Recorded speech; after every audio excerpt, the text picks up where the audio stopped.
A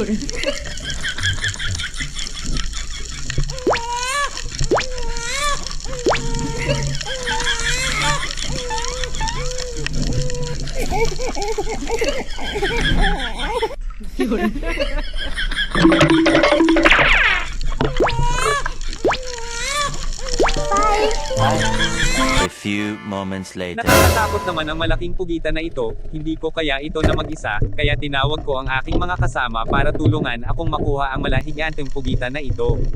Sobrang lakas ng pugitan na ito, kahit 3 pana ang tumama sa kanya ay hindi pa rin siya nanghina.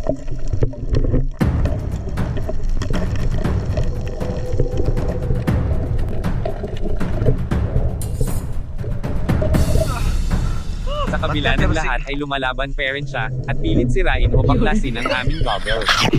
Kaya tunghayan po ninyo ang video na ito, kung paano namin nilalaban ang malakas na pugitan na ito, kahit na kinagat na ni Dondon at Gelo ang dalang mata niya ay hindi pa rin nanghina, bagkus ay lumalaban pa rin at pilit tanggalin ang aming goggles.